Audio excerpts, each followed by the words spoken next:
Have you ever wondered what people 2,000 years ago considered to be the most incredible, most breathtaking achievements of humanity? Well, that's exactly what we're doing today. We're taking a trip back in time to explore that very list, the 7 wonders of the ancient world. But here's the thing, this list comes with a massive mystery. You have these 7 unbelievable structures spread all across the ancient world. But today, only one is still with us. So what happened to the other 6? And what is it about that lone survivor that makes it so special? Let's find out. And yeah, you guessed it, that lone survivor is, of course, the Great Pyramid of Giza. Now, what's truly mind-blowing is that it's not only the last one standing, it's also the oldest wonder on the entire list by a long shot. That just makes its survival even more amazing. I mean, just try to wrap your head around the scale of this thing. We're talking 146 meters tall. It was built way back around 2500 BC to be a tomb for the pharaoh Khufu, and it held the record for the tallest man-made structure on Earth for almost 4,000 years. Unbelievable. And you know, let's clear up a huge misconception right now. These pyramids, they weren't built by slaves. All the evidence we have shows they were built by a massive, really well-organized workforce of tens of thousands of paid Egyptian laborers. And get this, originally, they were covered in polished white limestone. So they would have just blazed, shining in the desert sun. Okay, so now let's pivot to the first of our lost wonders. And unlike the pyramids, which were all about power and the afterlife, this next one, well, the story says it was a monument born from love. So the legend goes, around 600 BC, the Babylonian king Nebuchadnezzar II built this absolutely stunning tiered garden for his wife, Amytis. See, she missed the green, lush mountains of her homeland, so he decided to bring the mountains to her, creating this green paradise right in the middle of the desert.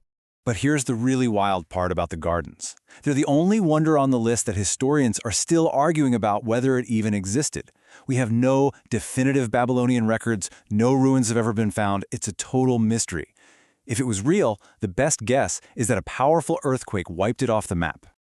All right, so from a wonder built for a queen, we're now moving on to 3 monuments that weren't for mortals at all. These were colossal, truly awe-inspiring tributes built for the gods of the Greek pantheon.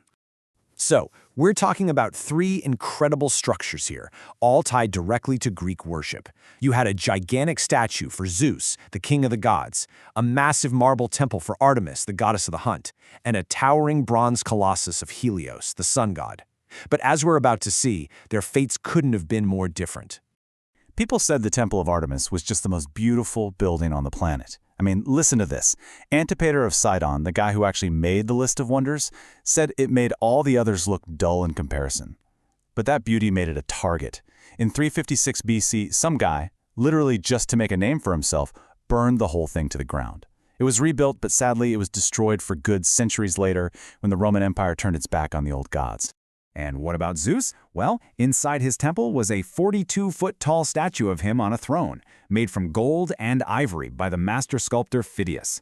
It was so spectacular that the Roman Emperor Caligula actually tried to steal it so he could chop off Zeus's head and replace it with his own. Luckily, his plan was cut short when he was assassinated. The statue's final fate is a bit of a mystery, but it probably disappeared when its temple was shut down as paganism fell out of favor.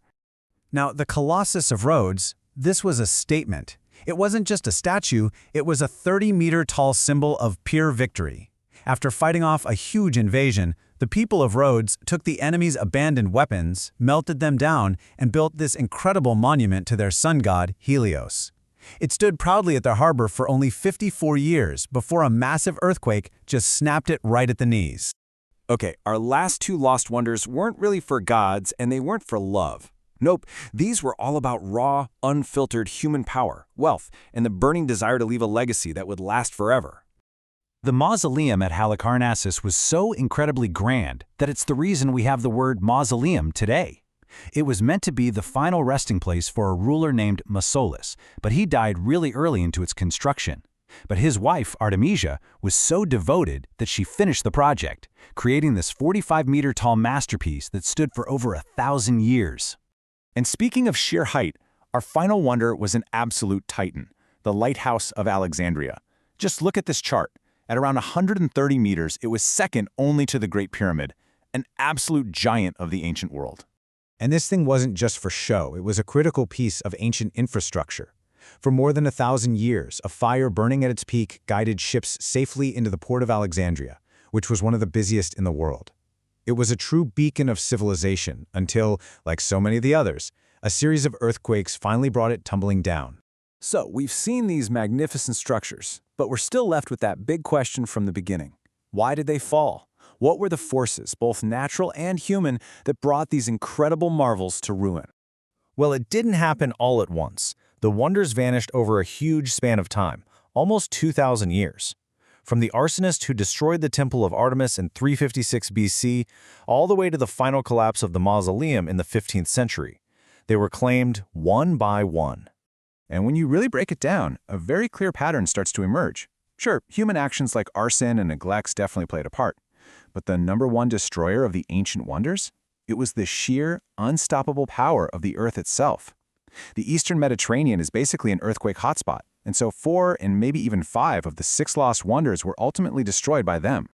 But you know what? The story doesn't totally end in rubble. The legacy of these structures is so powerful that even today, there are serious proposals to rebuild both the Lighthouse of Alexandria and the Colossus of Rhodes. It just goes to show you how these ancient dreams still capture our imagination. And that brings us right back to where we started, back to the one that survived. Why did the pyramids last when everything else crumbled? Maybe this ancient proverb says it best.